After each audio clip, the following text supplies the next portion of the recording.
إن الحمد لله نحمده ونستعينه ونستغفره ونعوذ بالله من شرور أنفسنا ومن سيئات أعمالنا من يهده الله فلا مضل له ومن يضلل فلا هادي له وأشهد أن لا إله إلا الله وحده لا شريك له وأشهد أن محمدا عبده ورسوله أما بعد. Əziz və dəyərli olan qardaşlarım, ilk öncə hər birinizi salamlayıram. Esselamu aleykum və rahmetullahi və barakatuh. Və daha sonra özümə və sizlərə Allahdan haqqı ilə qorxmağı, təqvanı tövsiyə edirəm. Çünki təqva hər bir xeyrin əsasıdır. Və daha sonra qardaşımız bizdən nəsiyyət istəyib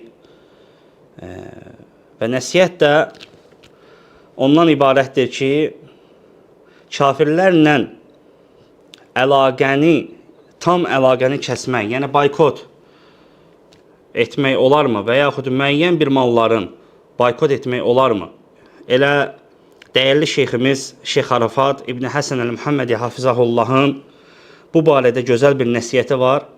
İstədim ki, onu tərcümə edim, elə sizinlə bölüşüm, həm özümə faydalı olsun, həmçinin də nəsiyyət istəyən qardaşlarımıza, ümumi qardaşlarımıza faydalı olsun. Dəyərli qardaşlar, ümumən etdiyim tərcüməni oxumağa başlamamışdan əvvəl nəsiyyət etmək istərdim ki, elhamdülillah, sələfin yolu nimətdir. Allahın bizə verdiyi böyük bir nimətdir. Bizdən əvvəlki sələflərimizin bizlər üçün qoyduqları yol, bizlərə olduqları örnək, nümunə bizim üçün çox böyük nimətdir. Allah subhanahu wa ta'ala bunu bizlərə bəxş edib, nəsib edib ki, biz sələflərə baxaraq onlardan örnək alırıq. Ona görə sələfi adlanırıq. Elhamdülillah. Və sələfi olan kəs heç vaxt öz başına nəsə bir hərəkət etmir, özündən səhər ayılıb nəsə bir yeni bir şey icad eləmir. Sələfi olan kəs öz sələfinə baxır.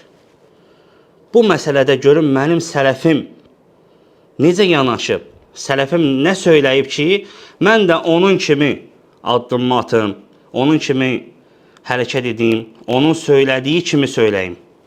Elhamdülillah, bu Allah subhanahu wa ta'alanın bizə verdiyi ən böyük nimətdir. Sələfilik. Allah subhanahu wa ta'ala bizləri həqiqi sələfilərdən etsin. Allahümmə əmin. Və bundan sonra birbaşa şeyxin nəsiyyətinə keçmək istərdim. Demək, şeyxə sual verirlər, Starbucks, oradan kofe alma haqqında sual verirlər ki, onun hökmü nədir? Ümumi qardaşlar, şeyx ümumi nəsiyyət edəcək və şeyxə sual verirlər ki,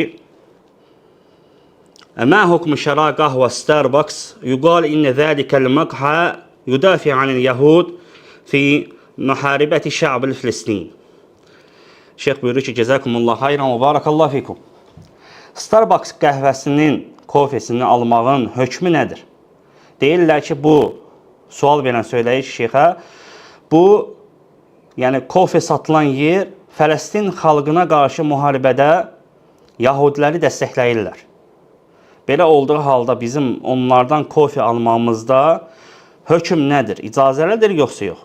Şeyx buyurur ki, Allah sizə bərəkət versin. Ən birinci məsələ ət-ticara ma'al kuffar ma'al yahud caizə.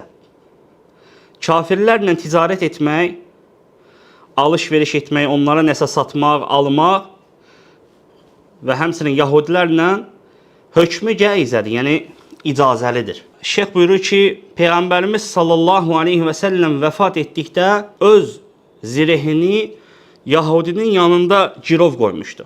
Baxın, dəlil olaraq, ilk olaraq şeyx dəlildən başlayır, dəlil gətirir. Peyğəmbər sallallahu aleyhi və səlləm vəfat etdikdə Yahudinin yanında öz zirehini girov qoymuşdur. Hansı ki, bu Yahudi haqqında kəmə qalallahu fil Qur'an, Uca Allah mübarək kəlamı olan Qur'an-ı Kərimdə buyurur ki, və qalətil yahud yedullahi məğlulə.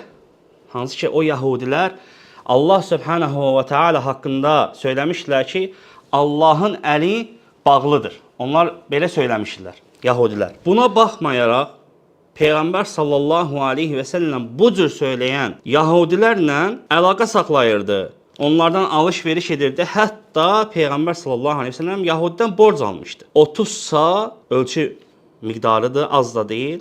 30 sa miqdarında arpa almışdı və öz girovun da zirehində girov qoymuşdu Yahudinin yanında Muhammed sallallahu aleyhi və səlləm. Peyğəmbər sallallahu aleyhi və səlləm Yahudiyə Şeyx buyurur ki, sən Yahudisən, sən beləsən, belə edirsən, belə danışırsınız, belə söyləyirsiniz demədi. Hətta Qureyş kafirlərinin də Peyğəmbər sallallahu aleyhi və səlləm onlarla tam əlaqəni kəsməmişdi. Yəni onları boykot etməmişdi. Şeyx buyurur ki, əgər siz özünüz boykot etmək istəyirsinizsə edin. Amma deyir, insanları bununla nə üçün imtihan edirsiniz? Şeyx buyurur ki, yəni bununla siz insanları imtihan edirsiniz. Və müqatiəni, yəni boykot etməyi, misal olaraq Starbucks'tan qəhvə alma deyərək, bunu əl-vələ vəl-bəradan, yəni dostluq və düşmənlikdən görürsünüz. Bu cür təqdim edirsiniz.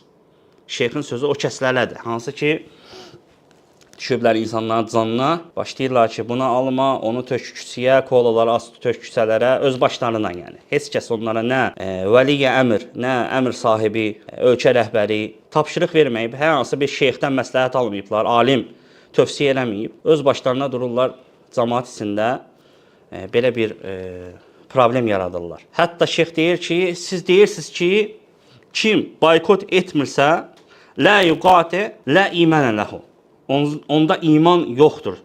Hətta bu cür söyləyirsiniz. Yəni var qardaşlar, bu cür cəmaat var, yəni bu cür hizblər var. Allah onların fitnələrindən, şərlərindən qorusun ölkəmizə, cəmaatımızı. Və həmçinin şeyx söyləyir ki, o kəslər söyləyirlər ki, və innehu amil lil yahud. Subhanallah. Və kim ki boykot etmirsə, Snickers'i satırsa, kolanı satırsa, Starbucks'dan qəhvə alırsa, misal. Onlara deyirlər ki, siz Yahudilərin cəsususuz. Bu cür də adlandırırlar. Yəni, qısaca əl-vələ vəl-bəradan görürsünüz. Şeyx buyurur ki, bu İxvanul Müsliminin yolundandır. Onlardandır. Hansı ki, batil hizbi bir cəmaatdır. İxvanul Müslimin. Həlakətdir. Batil, xəbis. Allah onların şərrindən qorusun. Millətimizi, ölkəmizi, cəmaatımızı. Amin ya Rabbi. Və insanların ciblərində olanı ələ keçirmək istəyən bu mücrimlərin, günahkarların, cinayətkarların işidir, şeyx buyurur. Bu cür insanlara müamilə edən, lə imənə ləhu söyləyən, onlarda iman yoxdur. Onlar Yahudilərin cəsusudur. Belə bir sözlər işlədənlər, onlar deyir, insanların ciblərində olanları yiyələnmək istəyirlər. Və deyirlər ki, buradan alma, gəl bizdən al deyirlər. Həmin o şəxslər, hizbilər. Şeyx buyurur ki, ey qardaşım, Allahın Rəsulu Muhammed sallallahu aleyhi və səlləm kafirlərlə müamilə edirdi. Onlardan alış-veriş edirdi.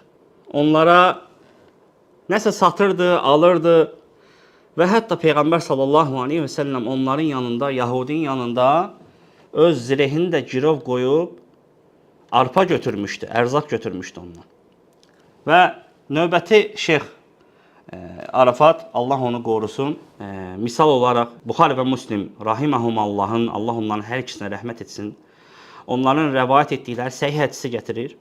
Hansı ki, sahabələr Sumamə radiyallahu anhunu əsir aldıqda onu Peyğəmbər sallallahu aleyhi və səlləmin Məscid-i Nəbəviyə gətirib məscidin sütunlarının birinə bağlamışdılar. Yəni belə bir cəza vermişlər ona. Məscidin sütununun birinə bağlamışlar. Peyğəmbər sallallahu aleyhi və səlləm hər gün Sumamənin radiyallahu anhunun yanından keçərək ondan soruşurdu. Nə düşünürsən?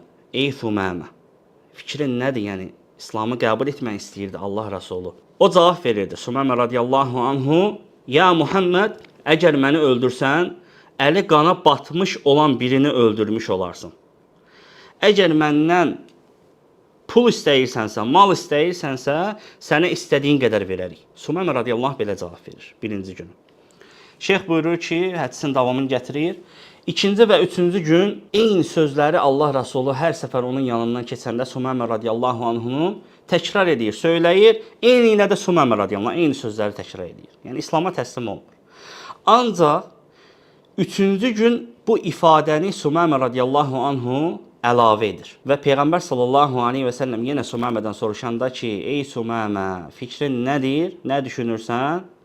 Sumamə deyir ki, radiyallahu anhu, əgər bağışlasan, sanki, Şeyx Arafat deyir ki, sanki o bağışlanmaq istəyirdi, bağışlanmağını istəyirdi. Əgər bağışlasan, şükür edən birini bağışlamış olarsan. Bu ifadəni əlavə edir.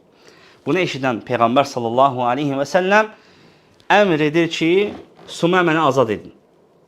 Sumamə radiyallahu anhu azad olandan sonra sahabələr deyir, məsciddən çıxdılar, getdi, qüsul aldı və geri məscidə döndü. Və gələrək Sumamə görün nə söyləyir? Əşhədu ən la ilahə illallah və əşhədu ənə Muhammədən abduhu və rasuluhu. Şəhadət kəlməsini gətirir. Sumamə radiyallahu anh. Artıq İslamı qəbul edir. Peyğəmbər sallallahu aleyhi ve sellem onu azad etdiyinə görə. Və sonra buyurur ki, Sumamə radiyallahu anhu, vallahi sən mənə insanların ən sevimlisi oldun, ey Allahın Rəsulu. Bunu söyləyəndən sonra Sumamə sahabələr buyurur ki, Məkkəyə getdi. Məkkə əhli Məkkəyə qaydanda, hansı ki öz yeri idi, öz vətəni idi, öz şəhəri idi. Məkkəyə qaydanda Sumamə radiyallahu anhunu Məkkə əhli müşriklər onu söyüb təhqir etmək istəyərək dedilər. Görün Sumaməyə nə dedilər? Ey Sumamə, sən Sabi mi olmusan? Ondan soruşdular. Sabi yəni dinindən dönənə deyilir. Yəni sən dinini mi dəyişdin? Yəni müsəlman mı olmusan? Sumamə radiyallahu anhu isə onlara belə cavab verir. Başqa digər bir rəvayətdə gəlir ki, xeyr, mən Allahın Rəsulu Muhammed sallallahu aleyhi və səlləm ilə birgə Allaha təslim olmuşam deyə cavab verir. Və Sumamə onlara nə deyir? Xeyr, sizə buğdanı kəsəcəyim. Yəni sizə icazə verməyəcəm ki, buğda gəlsin Məkkəyə. Yəqin ki, səlahiyyətli şəxs idi Sumamə radiyallahu anhu. Buyurdu ki, sizə buğdanı kəsəcəm. İcazə verməyəcəm ki, sizə buğda gəlsin. Vallahi ki, Məkkəyə bir buğda dənəsi də gəlməyəcək. Sumamə deyir o müşriklərə.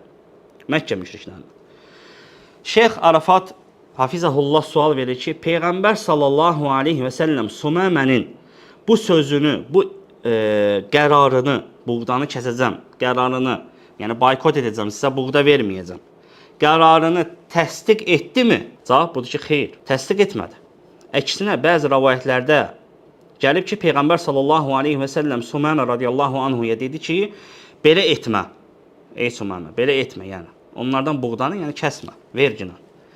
Halbuki, şeyx buyurur ki, Məkkə əhli o zaman müsəlmanlara qarşı hərbiyyun, yəni müsəlmanlara hərb edirdilər, müharibə edirdilər, qanlarını axıdırdılar müsəlmanların, İslam düşmənləri idilər, yəni. Şeyx nəsiyyətinə davam edərək buyurur ki, ey qardaşım, əgər kafirlərlə tam əlaqəni kəssən, yəni boykot etsən, sən özün zərər çəkərsən.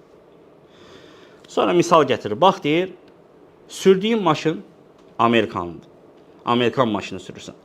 İşlətdiyin telefon Amerikanlıdır. Onların telefonu işlədirsən. Amma yəni nə olub ki, sən düşmüsən, ancaq elə başlayırsan Starbucks. Onların kofələrini içmək olmaz, kola içməyin, kola satmayın. Bəs işlətdiyin telefon, sürdüyün maşın darfəhim. Şeyx buyurur ki, onların, o şəxslərin hansı ki, vəziyyəti göstərir ki, halı Allahın dini ilə oynayan kəzzəblər də olar, yalancılardır.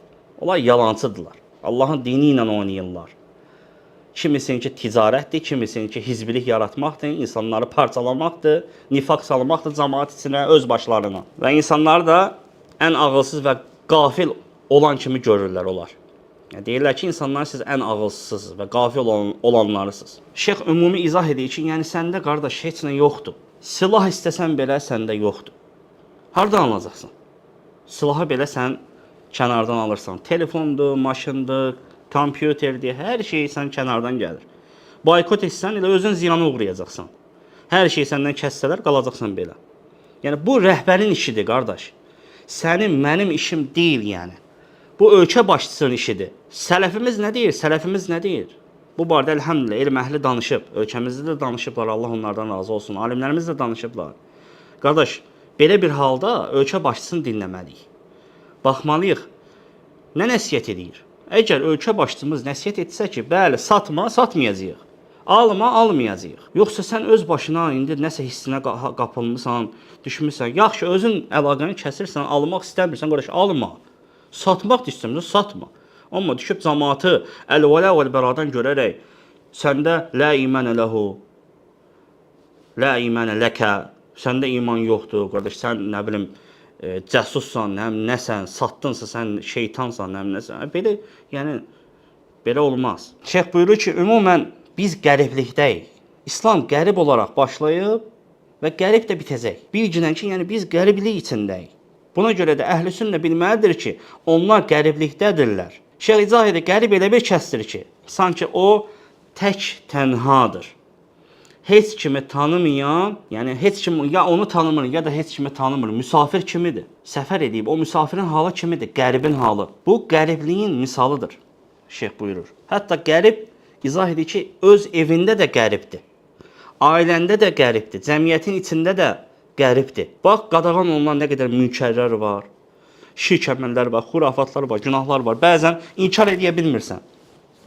Qəribsən, inkar edə bilmirsən. Və yekun olaraq bu zərər verə bilər. Müqatiyə, boykot etmək. Hətta bax deyə dərmanlara misal gətirir. Nəsihətin sonunda. Bax deyə dərmanlara, məsələn insulin. İnsulin belə. Əgər biz deyir insulin istəsək, xəstələrimizə dərman verin deməliyik, qardaş. Deməli ki, bizim xəstələrimizə insulin verin, dərman verin. İnsulin belə səndə yoxdur. Qıraqdan istəyəcəksən. Boykot elə. İndi dərmanı da boykot elə. Əgər əlaqələri tam kəsərək boykot etsək, ola bilsin ki, özümüz zərər çəkərik. Yekun olaraq şeyxin sözü burada bitdi. Allah ondan razı olsun, ömrünə bərəkət versin. Bizləri də ondan faydalanmağı nəsib etsin. Yekun olaraq, əziz qardaşlar, belə kəsləri dinləmək məsləhət deyil. Belə kəsləri dinləmək, onlara yaxın olmaq, bu böyük bir məsələdir. Heç də bir, yəni, asan bir şey deyil, yüngül bir məsələ deyil ki, yəni, durub sən danışasan, filan şeyi satma, bəhman şeyi alma, boykot elə, nətər olur, bunun filan şeyi aldın, verdiyin pul gedir, bilirsən hara, danışanlar var, doludur, yəni, sosial şəbəkələr. Sənin verdiyin pul getdi hara, onunla da nəyəm atdılar filan kəsi, nəyəm, neynədilər. Qardaş, dinini öyrən, dinini öyrən. Dinini öyrən, sənə dinin öyrədəcək ki, əmr sahibinə itaət elə, rəhbərinə itaət elə. Heç də o şəxslərə qulaq asma, aynən 1000 dənə şey qoşurlar, nələr bağlayırlar müsəlmanlara. Başladı rəhbər. Bəs nə? Rəhbər. İtaət etməliyik. Din bizə bunu əmr edir. Asiliyə çıxmaq şərti ilə itaət etməliyik. Yəni, rəhbərə itaət etmək bizim dinimizdəndir. Nə ki, asiliyi bizə əmr etmir, biz onu itaət edəcəyik. Bu işdə əmrin ixtiyarındadır. Bizə desə, əlaqəni kəsin, kəsəcəyik. Nə qədər kəsmə deyib satılır. Sən yenə də şeyxin dediyi ki, sən özün satırsan, satmırsan, satma da qardaş. Əlaqəni kəsirsən, kəs. Amma düşüb da insanların canına düşmə bundan. Barakallahu fikum. Sonda özümə və sizlərə Allahdan istəyirəm ki, Allah Subhanahu taala bizlərə əməllərimizdə ixlaslı olmağı müvəffəq etsin. Çünki əməlin qəbul olmasından ötürü ən birinci şərt ixlasdır. Və Allahdan istəyirik ki, Allah Subhanahu taala bu tərcüməni xeyirli, bərəkətli eləsin və ixlaslı olaraq yazsın ki, bundan özüm və sizlər hamı faydalansın. Sonda müvəffəqiyyət Allahdandır. Subhanakallahumma və bihamdik. Əşhədu an la ilahe illə ent. Estağfiruka və etûbü ileyk.